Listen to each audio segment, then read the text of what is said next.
So when I started to see the reality of that and then compare it to multifamily and the cash flow model, just having so many doors under one roof and how it just made a lot more sense financially. And I believe it's a lot less risk as well. Welcome. You're listening to the Apartment Investing Show. This is where you'll learn how to start or scale your apartment investing career. Your host, Adam Adams, has syndicated multiple apartments over the years. Adam and his guests will show you how to create residual income by investing in apartment communities. Now, here's your host, Adam AAA Adams. Today I'm excited because we're going to talk about somebody's journey from single family all the way through to multifamily. And so we've got Jake Garcia on the show today. And I'm going to share a couple things that Jake and I have in common, because whenever you have those commonalities, it really brings you together. And so there's three things. And number one is we both got started in real estate before the crash of 2008. Number two, we were both doing creative real estate through the crash. That's owner financing, subject to you name it. And number three, which is perhaps one of the ones that draws us closer together, we both have a 12-year-old. He's got a 12-year-old. I have a 12-year-old. And they both have autism. And so it's really interesting when you meet another parent who knows what you go through, the different types of challenges that you would have with someone with autism. So it's kind of interesting. His daughter is 12. My son is 12, and they both have autism. So we have a few things in common. Currently, Jake is a general partner on 3 different apartment communities they're going to be in Texas, the apartment communities, all 3 of them. So he's got like 357 doors.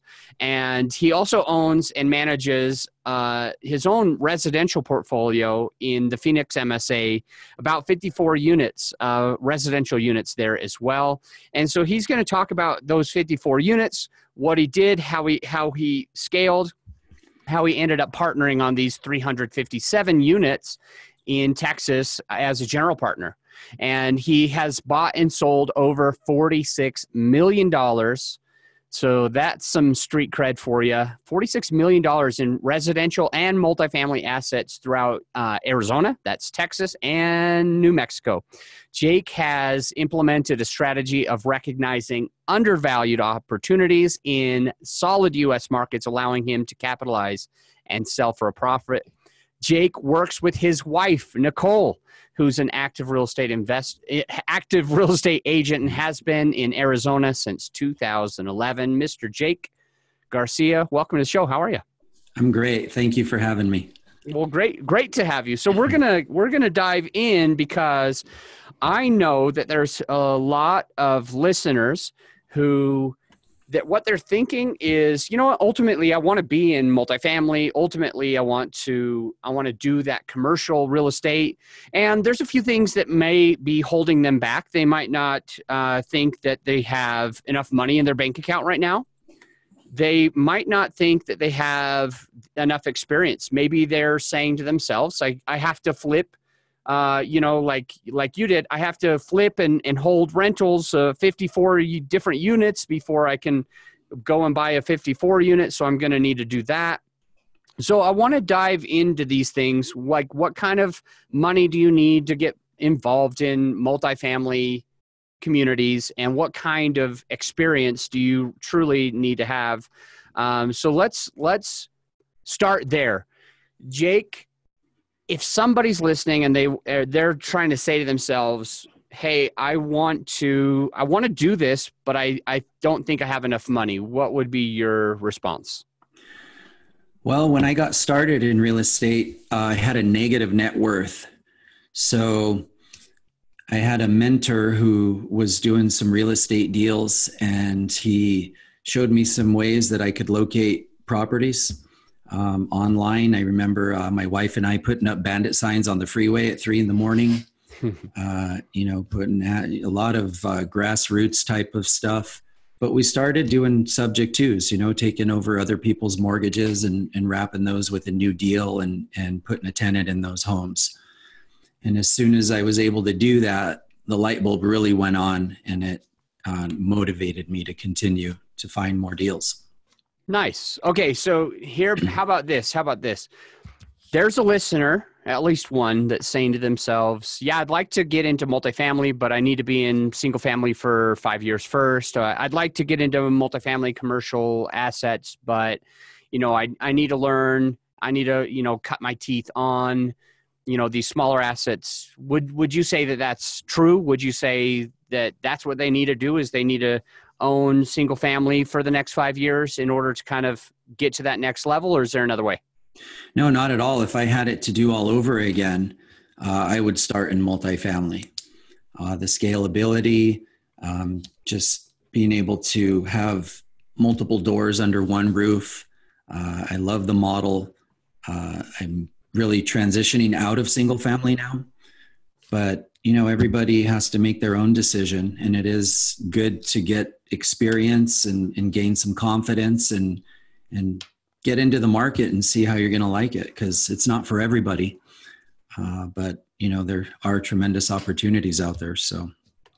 All right. This next question, Jake, is for you. I really want you to kind of tell us just your journey. So I don't know if this is going to be a 30-second answer or if it's going to be a 5-minute answer, but I really like you to share with us, back in 2007, I believe it was, when you bought your first single family. What were you going through when you bought that first one? How long did it, so it's going to be a multi question. What were you going through? How long for the next one? And then after that, try to help us follow a journey, whether it's 30 seconds or a few minutes, just to give us the real deal of your progress and your process to getting to where you are today, 13 years later. Okay. So I worked in the service industry for quite a while, waiting tables, bartending, didn't enjoy it. Ended up in a sales room, working in a cubicle. I hated my job every day, getting up, driving to work. I was miserable trying to sell products to people that were inferior. They didn't want them. And I just knew there had to be another way. I really, really wanted out. And I was willing to take some action, start asking people that I knew that were doing some real estate deals, how they got started. And I was really fortunate to have a mentor who took the time to sit with me, explain the process, recommend some books, and really get me started. He recommended that I go to the local real estate investor association on a regular basis, which I did. Met a lot of wonderful people there that were willing to help. Ended up finding a couple of deals. They were marginal deals, but I didn't have anything to work with. So at that time, it really gave me the confidence I needed to see that this was a real opportunity, that I could actually do it, even though I don't have a college education or, always kind of looked at myself as an introvert, not a guy to get out and go shake hands and give my business card out. And, that stuff was difficult for me in the beginning. But I was able to work through that. Really completing those first couple of deals really lit a fire under me. I saw how real this was, and I just started to pursue other opportunities in the fix and flip space. I was able to source some hard money lenders. What year is this? Okay, so this is 2007 I started. Yeah. 2009 I left my job to go full-time all in real estate. Okay. And then when you first decided to do these fix and flips, is this part of 2009? Yes, this is 2009. Fix and flip full time. Started finding deals, finding the money, putting everything together. Built basically a volume fix and flip machine. Well, I hate to interrupt you. What was it like? You're in 2008 here, and 2009, and you've decided to actually go full force. You decide to go forward and do flips. But in Arizona, as I understand it, like and most of the country, 2008, there was a crash. 2009, people were still scared. They didn't even get started in buying real estate again in 2012. After 9/11 is when people are like, okay, I think we can start buying again. So when you were going forward, when other people were going back, what was that like? What did it feel like? Was it hard? Were people calling you crazy? Yeah, take it away. I'm really curious. People were calling me crazy. A lot of people. I think the thing that helped me the most was being around people that were doing it. So I could see others that were buying these properties and they were listing them and selling them successfully. At that time, the deals were plentiful. It was sourcing the capital that was the real challenge. So, another contingency that I had is, I was buying stuff using hard money, but it would still cash flow or break even as a rental. So I always kind of had a plan B. Okay, if I get stuck with this flip, can I put a tenant in it and be okay? And so I always would make sure that that was the case before I'd pull the trigger and buy something. Smart. So 2009, everybody's calling you crazy, or a lot of people are saying, what are you doing? But you saw some people that were having success in it and you knew that you could do it. And then you said to yourself, you know what, I'm going to do it, but I'm going to make sure that I have a contingency plan. I'm going to have the ability to have a plan B in case it isn't flippable. And what you did is you said, I want to make sure it's rentable. And so how did you understand if it was rentable, or what were you looking at that time? Were you looking at what rent rates were, how much your expenses were? Were you looking at how fast you could get rented? And how did you know if it was going to be a good deal in 2009 when you were flipping the houses? Well, the rental market was still strong back there. And so one of the first things was making sure the rent rate was going to support the debt. But also having multiple exit strategies. One of the things I love about real estate so much is how many options we have with any one particular deal. And so I learned about lease options and doing seller carries and, putting people in as tenant buyers and getting money up front. And so all of those things really gave me the confidence that I needed to say, okay, we have plan A, B, C, and D. Let's move forward. Okay. And so now we're in 2009, still 11 years ago. So I'm sorry I keep cutting you off, but I'm like, no. I swear there's some listeners that are wondering, what was that like in 2008, 2009, starting this business in Arizona when other people were running. But so I might cut you off again, but let's go back to 2009 as you have these A, B, C, D contingencies, not just that one extra contingency. Let's start from there. Okay. So the fix and flips were successful. I had, again, another mentor that said, Jake, you might want to think about keeping some of these cheap houses you're finding instead of selling them all. And so I did switch gears around 2011 and 12, and I tried to keep one house for every 3 I would flip. And so that worked well. Then it just turned into a sourcing capital, refinancing out of, hard money to soft money to bank money, cashing out and going and doing it again. So you said 1 out of 3, and this was in what year? 2010? About 2011 and 12. 2011 and 12. So I was in 2011 is when I sold my last property before 2005. I had a hiatus for 4 years. You were talking about how in 2011, you would hold 1 property for every 3 that you would flip. And so what I was going to say is in 2015, 16, that's when people were starting to say, flips were starting to get really popular. It was all over on all these TV shows. People were excited about it.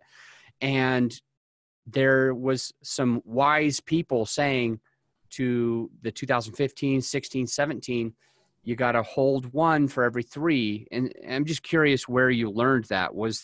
Did you just make up this rule, or did that mentor that was telling you that you ought to think about keeping some of them, was that his number? Was he keep 1 out of 3? I'm really curious.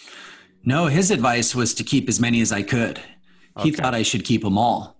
but I still had to eat and feed my family. It was my only income. So 1 out of 3 seemed to work well for me. It was a good formula where it would keep the bills paid. And that's kind of why I just tried to keep as many as I could, but it averaged 1 out of 3. Okay. Got it. So 1 out of 3, you're starting to hold them. This is around 2011, 2012. And by the time it was 2013, how many rentals did you have? The majority of my rental portfolio I had by 2013. I would say I had 45 of them. Holy cow.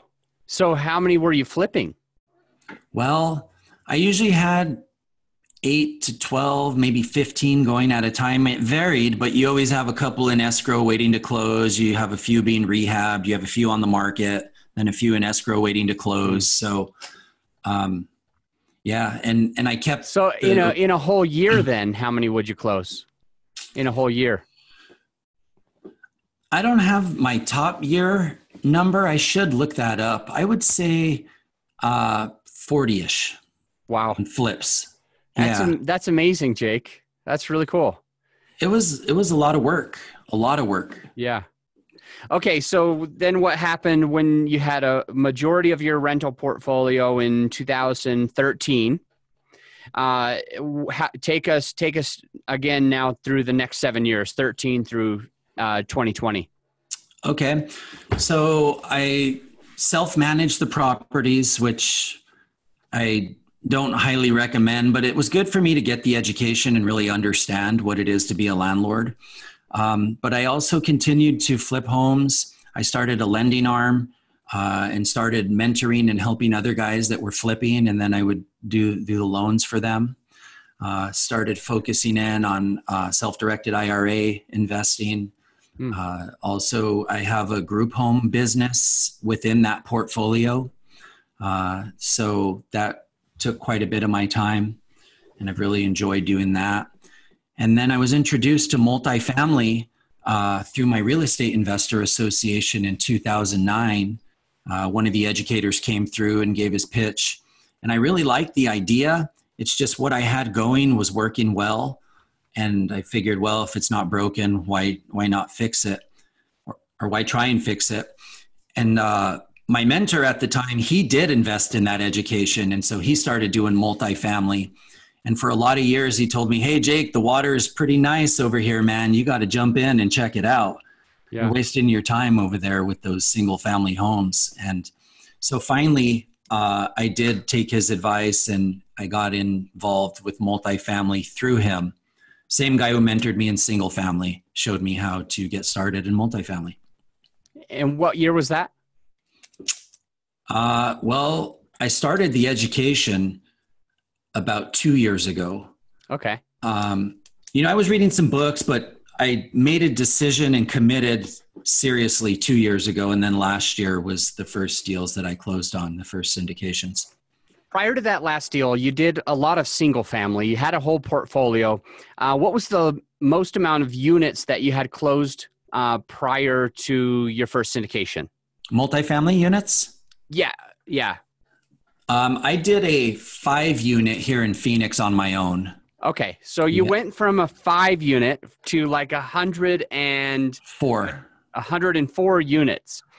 And so the obvious question comes to, what did that feel like when like the next biggest thing was 20 times less what you're about to accomplish? You did a 5, and then all of a sudden Jake Garcia has the tenacity to skip a 10 unit, a 20 unit, a 50 unit, a 70, a 80 unit, and it goes past 100. So what I think the listeners wanting to know, as we're talking about being able to go from, single family to multifamily, what were you going through? What were you nervous about? How did you compensate for it? Well, I was nervous about it. I'd heard on different podcasts and from various people that it's just as easy to do a larger building as a small one. And that I couldn't wrap my brain around that. It didn't really sink in for quite a while. But having the on-site management is huge, and being able to detach from that part of it. and be able to just work with the management company and the on-site manager. I think that's one of the huge advantages to having a larger building instead of trying to support, say, a 16 unit where you're not going to be able to have that. But it was intimidating. It was exciting. It was exhilarating, actually. I mean, I was kind of just going through the motions for a couple of years. I'd gotten complacent. I wasn't really excited about going to work like I used to be. But once I got involved with multifamily, it's like that old fire was back. You know, I was learning something new. I was growing my business. I was meeting new people, going to new events. And I realized how much I missed those activities. Yeah. So I'm having a lot of fun now. That's really cool. Yeah. I love that. We need to quote that. That was a good quote. All right. So you got into multifamily, had 104. There were some challenges. You were nervous. By the time that you closed it, you were feeling good about it. It's getting you back out to networking a little bit more. The one question that I still have though is you were going into 100+ unit apartment community, and this 100+ unit apartment community was about 20 times bigger than anything you had ever closed before. What did you do to protect yourself? What did you do to protect the passive investors? What did you do to be able to actually sign on the loan? Like, how did you go from 5 to 100+? Well, my mentor invited me into the deal. So I talk a lot about the mentors in my life because they're so valuable and so important to get hooked up with somebody that has already done what you're trying to do, is giving of their time, willing to help guide you, avoid pitfalls. So he had the deal, and he'd been talking to me about participating in a syndication with him. And I finally decided it was time. I understood it. The numbers looked good.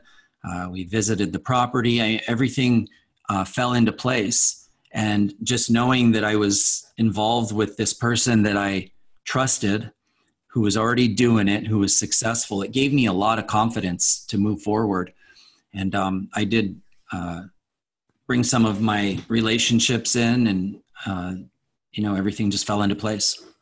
On that one, did you raise any equity yourself on that first deal? I did. Yeah. What was that like? Well, I had already raised money to do, as I was building the fix and flip machine. The challenge back then was the financing. The deals were plentiful, but it was hard to get money. So I had some experience raising money, not really at this level, but I had some relationships, and I was comfortable talking to people about investing with me. So that part wasn't as difficult as it is for some people. But back then, when I first started raising money, I was terrified. I mean, I just couldn't get the marbles out of my mouth. I have a really hard time sometimes conveying the message that I know what I want to say, but I have a hard time saying it. Even now, I struggle with my words sometimes. So, but I was able to overcome all of that, and the money is out there. I mean, it's out there. You've raised a ton of money, and I continue to find people that are looking for opportunities, and people that enjoy talking about these deals, and they want to be a part of something. Jake, that means that we actually have 4 major things in common, because it's not just that we both got started before the crash. It's not just that we utilized creative real estate and raised other people's money to get deals done. It's not just that we have 12-year-olds with autism, but the 4th one is that I really struggle with my words. I am not an eloquent speaker. I don't feel like I look at all these other people, and they're so suave, and they're so cool, and they're so calm and collected, and they have so much confidence.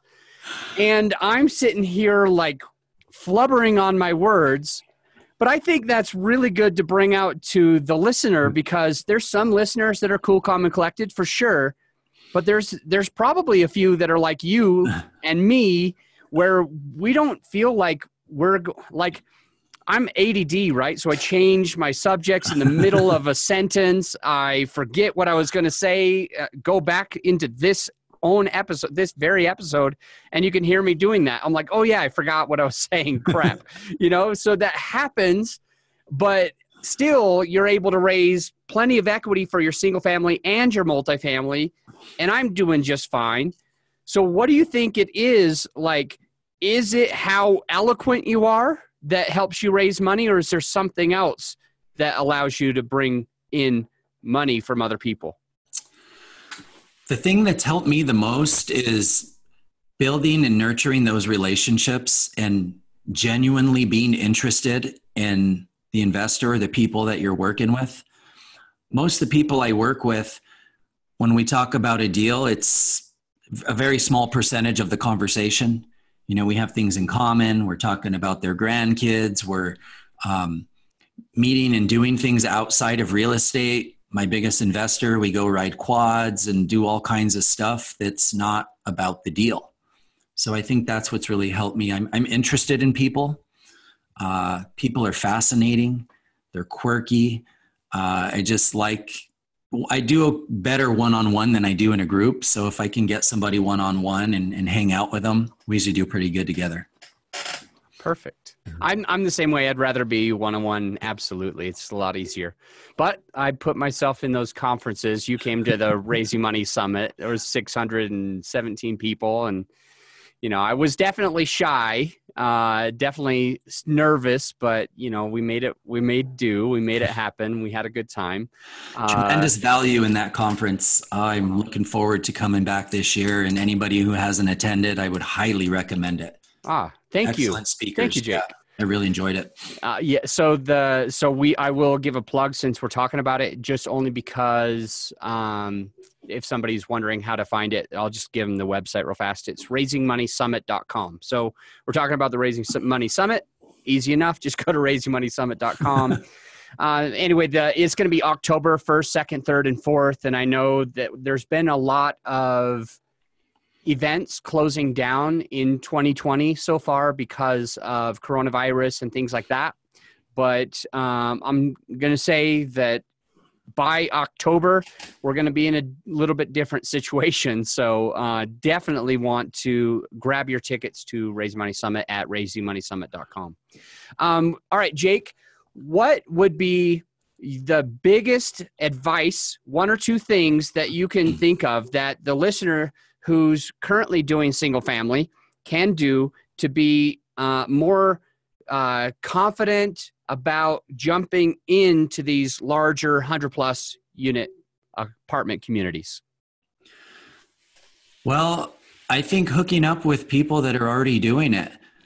I started listening to multifamily podcasts like yours, going to events that were specific to multifamily, and really getting involved with the community and the people that were successfully participating in the space. So you're a great mentor. There's a lot of other people out there that are willing to help, but I couldn't encourage you enough to really seek out some sort of mentorship program or some sort of mentor that can guide you. I love that. I completely agree with you. If I didn't have mentors, I probably wouldn't have gone very far. I may have taken action because I am an action taker, but I don't think that I would have, I think I would have lost a lot of money by taking action on the wrong thing. So I agree with that. Is there any other advice that you have for somebody who really just wants to go from single family to larger multifamily? I think really understanding the math helped me, because when I would analyze a single family deal, it pencils out good. And you think you're going to, cash flow $300-400 a month. But the reality is at the end of the year, when you're done and you total it all up, it's never as advertised, or rarely is it as I penciled it out in the beginning. And so, one major expense, an AC, a roof, something like that can kill 5 or more years of cash flow. So when I started to see the reality of that and then compare it to multifamily and the cash flow model, just having so many doors under one roof and how it just made a lot more sense financially. And I believe it's a lot less risk as well, being in multifamily and having multiple doors under one roof. So to answer your question, the math, when you can't argue with the math.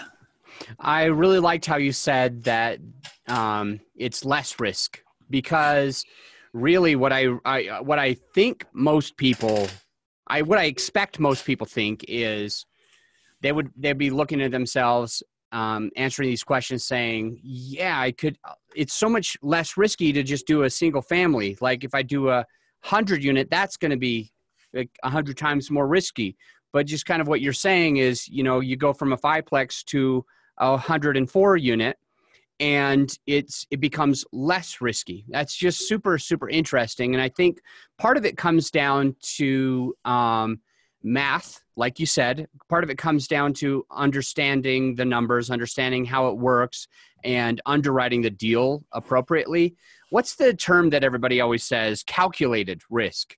So there's more ability to calculate your risk on a 100 unit apartment community than there is on a 5-unit apartment community. So real quick question, because you said that they need to know the math, they need to know how to underwrite better. They need to understand what happens if an AC goes out, if you have to replace a roof because it could take your cash flow or whatever. Because you said that's important, the listener's probably wondering, how do we do that? Like, if I want to underwrite it, do I go to YouTube? Do I ask my mentor? Do I pay for a coaching? Is there a YouTube video that Jake Garcia has that can teach me how to understand the numbers? Like, what would be the way for the listener to get to that level where they can feel comfortable about their underwriting? I have paid for some coaching programs, more than one, and I've received tremendous value from all of them. So I think that's a good option. Another thing that I've done is I hooked up with somebody that's their specialty. That's what they really enjoy, is the underwriting piece. I don't particularly enjoy it, but I understand how important it is. So it helped me to get with somebody who really enjoys it and then ask them to explain it to me. Because, I can look at a spreadsheet, but it's a lot easier for me to really wrap my brain around it if somebody sits with me and says, hey, this is what we're looking at. These are the trends. These are the reasons why we're putting these numbers in. And I haven't found a shortage of people that are willing to take the time to do that. So that's one of the reasons I love this community so much, is people are so helpful and willing to give back. Awesome. Jake, I can't wait, because we're about to get into your most creative deal that you've ever done. But first, we're just going to take a quick break for our sponsor.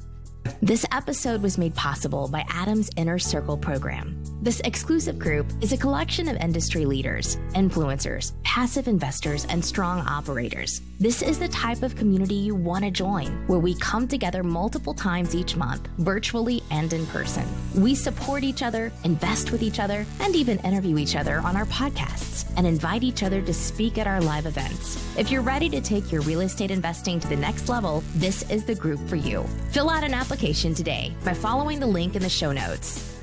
And we're back with Mr. Jake Garcia. Jake, what's the most creative deal you've ever done? I'd have to say finding a home that somebody wanted out of, structuring a deal with them to purchase it, and then find an end user buyer to come in, who then found another person it was like a Big Mac lease option that had 3 different parties in it, where everybody benefited, everybody profited, it went well. And it's the only one like that I've done. What is a book you recommend? Wow, there's so many great books. I recently read one that really got me thinking in a different way. It's called The Saint, the Surfer, and the CEO. Really enjoyed it. Interesting. The Saint, the Surfer, and the CEO. I'm going to have to look that up. Where were you 5 years ago? I know you've been doing this for a long time. You got started, though, in large multifamily just a couple of years ago, but take us back 5 years ago. Just let us know what you were going through. And then as part of the question, just let us know where you plan to be 5 years from today. 5 years ago, I was still doing flips. I had the rental portfolio and the group home business going. I also invested in some education and notes, non-performing and performing notes, and I really spent a lot of time, about a year doing that right about 5 years ago. And 5 years from today? 5 years from today, my goal is to 1031 out of a lot of my single family and put that money into multifamily deals in the Southwest, hopefully. But I'm open to other emerging markets. So that's really the goal, is the real life monopoly. Trade in all. Oh, sorry to interrupt No. How do you give back? So I'm a member of the 12-step community. I'm a recovering drug addict and alcoholic. And so I go into the county jails once a week on Wednesday mornings with a group of guys, and we carry a message of hope. I also sponsor men in recovery. I'm passionate about helping people find another way to live because I remember what it was like to be trapped in addiction. Wow, I love that. Thank you for going into that. Really appreciate it. What is the best way for the listener to find you or get a hold of you? So one of my goals is to step up my game with technology. I don't have a website. My cell phone number is a really good way to call me, or email summitgroupcapital@gmail.com. That's probably the best way. Excellent. So what we'll do is I'm going to throw that in the show notes right now. So it's summitgroupcapital.com. summitgroupcapital@gmail.com is the email address, and that is now in the show notes, summitgroupcapital@gmail.com. And that way you, the listener, you can reach out to Jake. You can get to know him, find out the next time that you're in the Phoenix area, if you can reach out to him and maybe buy him a meal, no drinks, right? Right. Okay. Yeah, that's awesome. Well, I'm just so glad that you took the time to spend with us on the show, going from what happened in 2007, 8, 9, 10, all the way to 2020, where you now have 357 units on GP of 3 different syndications, plus you have your own 54-unit commercial, the 54-unit residential portfolio, which you plan to 1031 out of 5 years from today. I really appreciate you coming through, letting us know that process and helping us, inspire us to be able to say, do we need to take these little baby steps from 5 to 20 to 50 to 70, then go to the 100? Or is it possible to do like Jake Garcia and go from 5 to 104 with the right people on your team? I'm going to let you go, my friend, but until next time, think outside the box. As a reminder, any investment opportunities mentioned on this show are for accredited investors only. And if you're interested in working with me and my team, then go to realbluespruce.com and click Get on the List. It's that simple. Just click Get on the List to start passively investing. This has been an episode of the Apartment Investing Show with me, Adam Adams.